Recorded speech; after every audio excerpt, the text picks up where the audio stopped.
Muy buen día con todos, como siempre. En esta oportunidad les voy a mostrar una planta de tratamiento de aguas residuales y lamentablemente la situación es un claro ejemplo de lo que no se debe hacer, ¿no? Y aparte de ser un claro ejemplo de lo que no se debe hacer, generalmente es lo común que encontramos en todas las plantas de tratamiento a nivel nacional, ¿no? O la gran mayoría, digamos, ya, para ser justos. Entonces aquí empiezan los procesos de tratamiento, la cámara de rejas, todo el sistema de pretratamiento. Como ustedes saben, de acuerdo a la norma, pues un sistema de pretratamiento debería tener una cámara de rejas como mínimo, y esta es la cámara de rejas, ¿no? Tubería hincada, empotrada arriba y doblada hacia abajo. Bueno, porque no hay espaciamiento. El pretratamiento no hay nada, bueno. Actualmente si está levantada para arriba no funciona. En la parte superior debería tener un sistema para drenar los sólidos que se retira, tampoco tiene, ¿no? Aquí tiene dos desarenadores bien pequeños para el caudal que se ve. Entonces desde ya se evidencia problemas incluso de diseño, ¿no? El desarenador que está en la parte izquierda pues está en mantenimiento, colmatado de arena, de sólidos.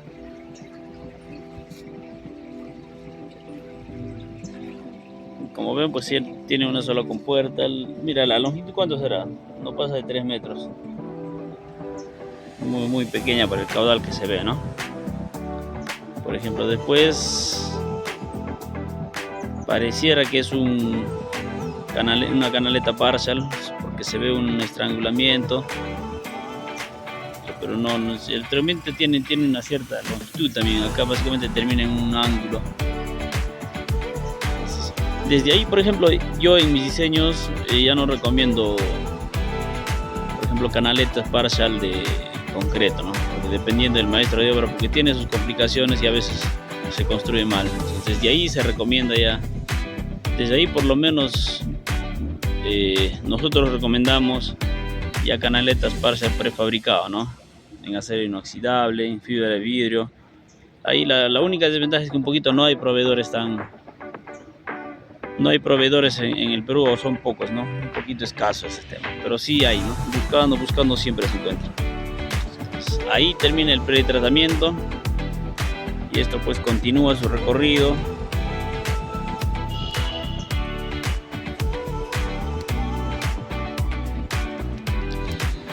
Y aquí, por ejemplo, llega una cámara de distribución de caudales, ¿no? Entonces se supone que esta cámara hay 3 ingresos y uno que pasa de frente. La que pasa de frente es el bypass, va directo a la salida.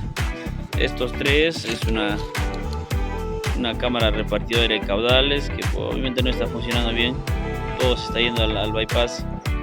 Generalmente la cámara distribuida de caudales pues funciona con vertedero, ¿no? Por nivel, cosa que no tiene.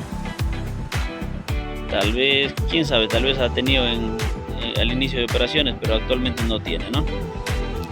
Bueno, luego pasa a lagunas facultativas, son lagunas de estabilización, y como ustedes pueden ver, pues esto está eutrofizado, ¿no? Hay abundantes plantas acuáticas en la superficie.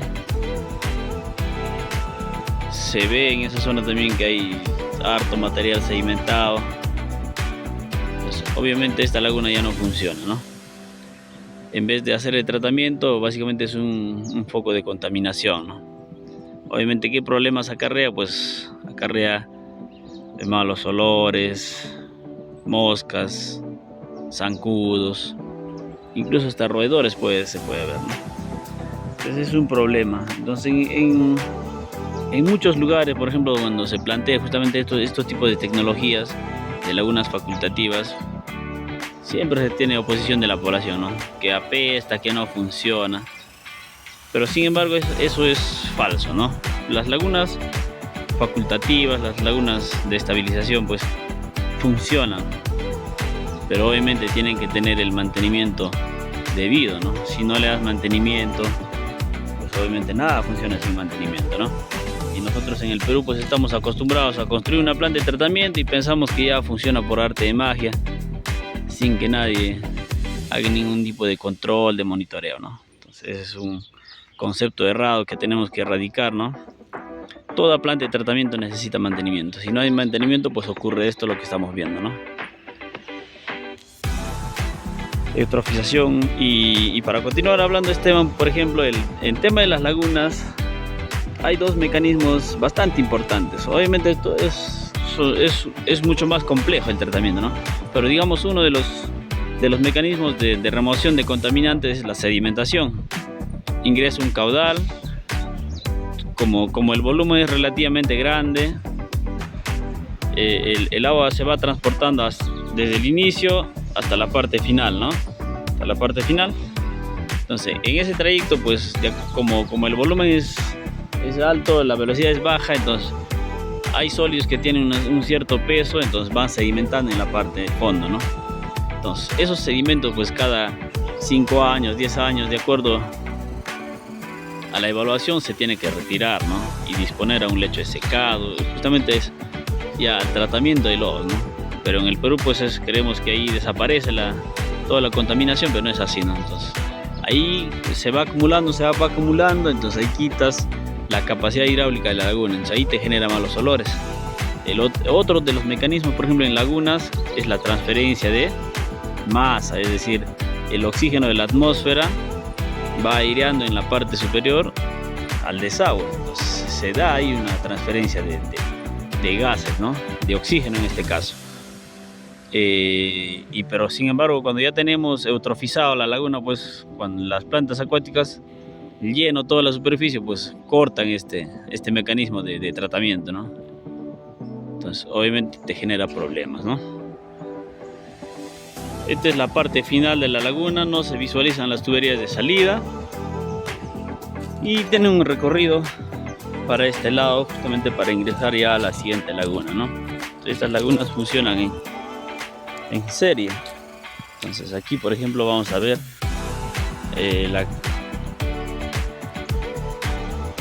una estructura justamente para repartir caudales, ¿no? Entonces, como pueden ver acá, por ejemplo, esto debería ser una cámara repartidora de caudales, justamente bien diseñada, con vertederos y todo, ¿no? Que funcionen por nivel. Sin embargo, es un buzón con 3 salidas, con 3 tuberías. Y lo más triste es que, por ejemplo, ustedes pueden ver, en la tubería de la izquierda ya no hay ingreso de flujo, ¿no? Solo hay flujo en los dos, en el medio y la tubería que está en la derecha. Entonces, obviamente eso te genera problemas igual, ¿no? Tú diseñas una laguna con cierto volumen, con cierta área, pues digamos hay flujo solamente por esta parte, y en esa tubería que no hay flujo, pues se genera un cortocircuito, ¿no? Pierdes volumen, pierdes capacidad de tratamiento. Y peor aún, por ejemplo, podemos ver aquí que la laguna prácticamente está eutrofizada casi al 100%, ¿no? Hay pequeñitos espacios, básicamente cortas todo el mecanismo de transferencia de masa, como dije, transferencia de oxígeno. Pues obviamente te genera todos los efectos que ya conversamos, ¿no? Malos olores, todo ese tema. Un detalle que les quise mostrar aquí, por ejemplo, se supone que estas dos lagunas funcionan en serie, ¿no? Esta es como una laguna primaria, esta es como una laguna secundaria.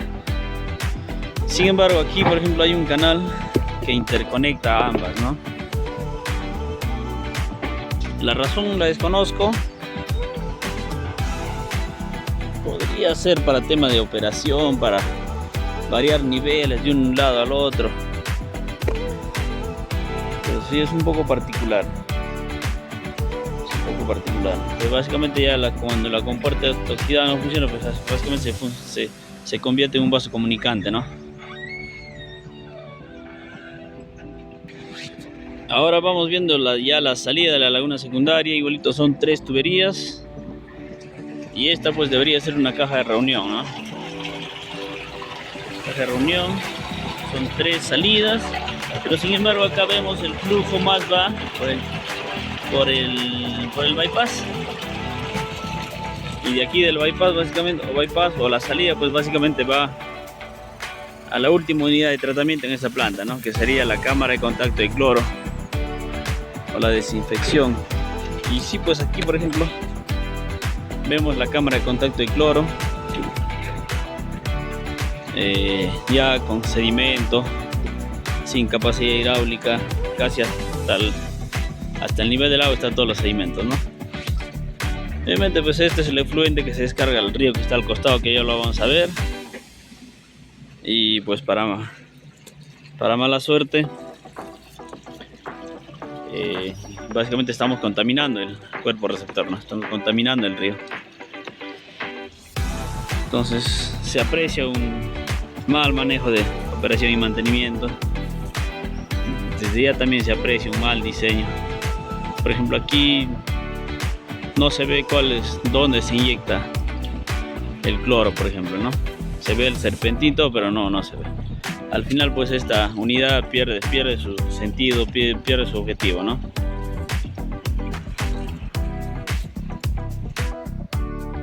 Bien, continuando con el recorrido de la planta, pues aquí vemos por ejemplo el lecho secado, ¿no? Viendo la tecnología, pues de por sí aquí también pierde sentido el tema, ¿no? Justamente el leche secado es para justamente la línea de lodos, para el tratamiento de lodos, ¿no? Para la deshidratación de lodos. Sin embargo, aquí vemos geomembrana. Generalmente un leche secado pues está compuesto por grava, arena, ladrillo en la parte superior, para que justamente cuando se haga una deposición de lodos se vaya drenando y todo el lixiviado puede ir a la misma laguna, puede ir en la parte final, se puede bombear al inicio y en la parte superior se quede el lodo seco. Pero de la laguna, ¿cómo purgas ese lodo? Por lo menos si fuera hidráulicamente debería estar interconectado a las lagunas para purgar ese lodo. Pero en las lagunas, pues al ser un espacio tan grande es complicado purgar ese lodo hacia un lecho secado, ¿no? Entonces, tendría que ser manualmente, digamos, con una bomba, con maquinaria, pero para eso debería la laguna ya contemplar un acceso, tantas cosas, ¿no? Entonces se supone que este es un lecho secado, pero igual como ven, básicamente se está usando para reciclar, ¿no? Y enseguida hay otra unidad, igual no se entiende muy bien qué es.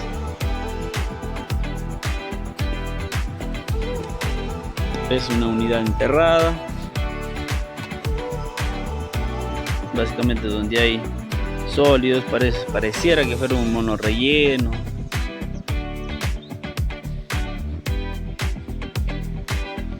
Igual si ustedes ven por ejemplo desde la ejecución hay cangrejeras, mira, ¿no? Sí, eso por ejemplo ya no es falta de mantenimiento, ¿no? Sino es mala ejecución, ¿no? Cangrejeras, alambre. Superficialmente uno lo ve, pareciera que hubiesen querido hacer un tanque séptico, la verdad. ¿Qué han querido hacer? No se entiende muy bien. Pero esas son las unidades que están en la planta de tratamiento.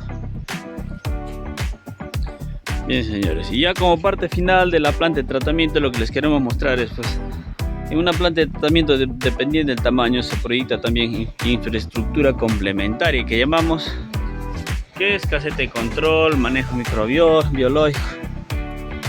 Pero si ustedes ven, pues es una casetita bien pequeñita que la verdad para lo único que puede servir es para el tema de guardianía. Pero cuando nosotros hablamos de caseta de infraestructura complementaria, dependiendo del tamaño de la planta, pues debería tener una guardianía, un espacio para que una persona esté de manera permanente, ¿no? Aquí oficinas, espacio para laboratorio mucho más grande y con todas las condiciones, pues con instalaciones sanitarias. Por ejemplo, un laboratorio puede tener una línea de gas, una línea de agua, una línea de desagüe, todo ese tema, ¿no? Otro pequeño inconveniente acá, por ejemplo, que la planta colinda con viviendas, ¿no? Hay una vivienda ahí contigua, ¿no? Cercana. Pucha.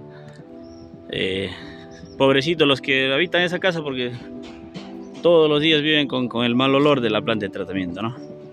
Entonces, una planta de tratamiento, pues por norma tiene que tener una cierta distancia, ¿no? Para procesos aerobios, anaerobios hasta 500 metros del punto, ¿no? Pero aquí pues está ahí, nos digamos de la laguna, pues estarán a 20 metros. No se cumple, ¿no?